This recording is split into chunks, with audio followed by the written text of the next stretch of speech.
So some fairly surprising news. Kate Martin waived by the Golden State Valkyries. I don't think most people expected that to happen. Obviously, they picked her up in the expansion draft. She'd been a part of their inaugural season, branding in a sense, some star power, more so than a player at that level typically has, given her, tenure at Iowa, of course, and, her time playing next to Caitlin Clark, which will lead to the natural speculation of, could she be on the Indiana Fever?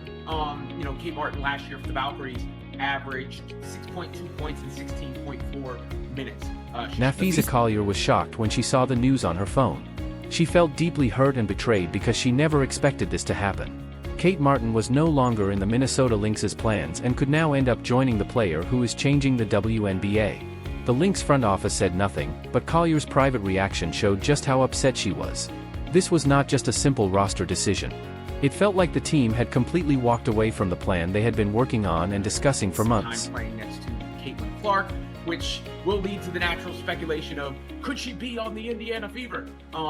Kate Martin last year for the Valkyries averaged 6.2 points in 16.4 minutes. She shot 31% from three. The year before with the Aces, she shot almost 36% from three. And the Valkyries with a bunch of surprising moves this offseason, really, when you think about the Marta Suarez draft pick and then waiving her after trading the rights to that draft pick, which was Flau'jae Johnson. Here's the roster for the Valkyries. Golden State Valkyries made a shocking decision before their first season had even really started. Almost no one expected them to cut Kate Martin, especially after using her popularity to help promote the new team. She was seen as a player who could become one of the faces of the franchise and connect her college success to a strong professional career. Instead, she was released and left to look for a new opportunity in an increasingly competitive league. Where they could bring in Kate Martin if they so felt the desire or the need to.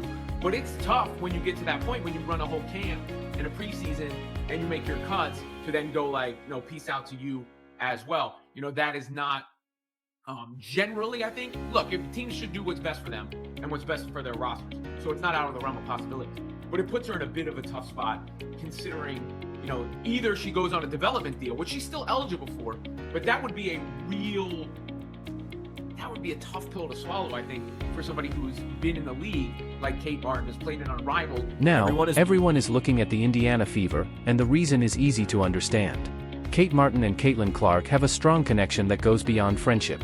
They play extremely well together and have a natural chemistry on the court that few duos can match. By becoming a free agent in such an unexpected way, Kate has opened the door to a possible reunion with Clark in Indiana. Napheesa Collier had this interview, I think it was with CNBC, where she had some interesting comments when you talk about a real bona fide difference maker who could be leaving their team in the future. This is what Collier had to say about signing a one-year deal, only signing a one-year deal with it was NPR, I'm sorry, not CNBC, with the Minnesota Lynx. I'm so focused on the now. I just came off 2 ankle surgeries. I'm trying to get back on the court, and this was such a whirlwind. We had with the CBA going on and all these things, everything was happening so fast. I just wanted to be able to Napheesa Collier's future with the Minnesota Lynx appears uncertain. She chose not to sign a long-term contract extension and instead agreed to a one-year deal, a move that suggests she wants to keep her options open. When reporters asked about her decision, she avoided giving a direct answer and said she was focused on the present. In the WNBA, signing a one-year contract often signals that a player may be considering other opportunities if circumstances change. Based on this decision, it seems possible that Collier is thinking about her long-term future beyond Minnesota. Less than a year so far in the future. I know, yeah, but that's what it feels like. The season feels like a mountain, and every day it's like you're fighting for something. It's physically and mentally exhausting. And so it really is you're just trying to get to make it to the end of the season and get to playoffs. Good PR training by Fee there to be able to dodge those questions, but she didn't answer them either, and it certainly makes you wonder, because she took a long time to sign that core, which was for 1 year. And, other teams were sort of quiet on the market. I had actually heard rumblings that Fee may be looking. The physical demands of basketball have clearly taken a toll on Napheesa Collier. After going through 2 difficult ankle surgeries, she has spoken about how challenging and uncertain the recovery process was. These experiences seem to have changed her perspective. She is no longer staying silent about the rough and overly physical style of play in the WNBA. Teams were sort of quiet on the market. I had actually heard rumblings that Fee may be looking beyond the Twin Cities, and you think like, okay, teams like the Valkyries, let's say, were quiet for a minute there. The core made it tougher because, then Cheryl Reeve, who's running the team, would have to facilitate all that. But once she did do that, and it was a one-year deal, my first thought was she plans to, at the very least, explore her options after the season. We'll see when Fee's even ready to compete and get back on the floor. Teams were relatively quiet in the free agent market, but there were reports that Napheesa Collier might be thinking about her future beyond Minnesota. Once she signed a one-year contract, many people believed she intended to at least consider other opportunities after the season. It is still unclear when she will be fully healthy and ready to return to the court. Looking at Kate Martin's numbers, she averaged 6.2 points per game last season in limited minutes and shot 31% from three-point range. While those statistics are not outstanding, she had previously shown the ability to be a strong outside shooter, hitting 36% from beyond the arc. Reffing and the officiating that caused some buzz, but she really only said what everybody else has said. I do feel like the game is too physical right now. I think that's been a complaint of players and coaches alike for the past several years. We've been compared to the NBA of the 80s in just our physicality. And I do think that hinders the players, obviously. Like, you come to watch players play offense and to score.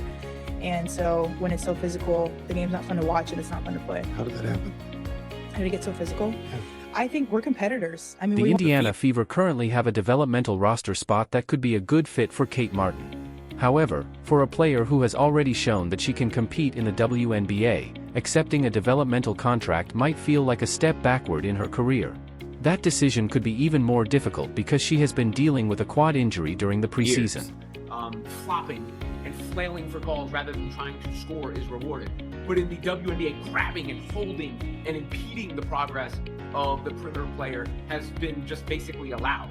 And Becky Hammond called it rugby last year. Obviously, we've seen what's happened with Caitlin Clark on the perimeter. Stephanie White, Natalie Nakase, now Napheesa Collier. There are a bunch of players that have said it. And Collier got hurt on that Alyssa Thomas play, notably last year, that caused Cheryl Reeve to flip out. And she's talked about it. So I don't know why people had this big knee-jerk reaction to Fee just saying what everybody else was saying and what the commissioner of the WNBA. In a recent interview, Napheesa Collier spoke openly about how exhausting it is to be one of the WNBA's top players. She described each season as a mountain that must be climbed every day, both physically and mentally. After multiple surgeries and a long recovery, she is focused on staying healthy and protecting her career. Collier has also criticized the league's overly physical style of play, saying that referees allow too much grabbing and holding, which increases the risk of injury. Her decision to sign only a one-year contract with the Minnesota Lynx suggests that she wants to keep her options open as the league continues to grow and the collective bargaining agreement evolves. At the same time, Kate Martin is facing uncertainty after being released by the Golden State Valkyries. Although she has proven she can contribute as a shooter and versatile role player, she is now racing to find a new team before the season begins. The Indiana Fever are viewed as a possible destination because of Martin's strong on-court chemistry with Caitlin Clark, but other teams such as the Washington Mystics or a return to the Las Vegas Aces are also possible. Martin's popularity has made her one of the league's most recognizable young players, but that visibility also creates pressure to prove she belongs based on performance rather than name recognition. Together, the situations involving Collier and Martin reflect a WNBA that is changing rapidly. New stars are bringing more attention to the league, veteran players are demanding better protection and more flexibility, and roster decisions are becoming increasingly competitive. How Martin's free agency unfolds and what Collier decides after her one-year deal could have a major impact on both their careers and the league's future.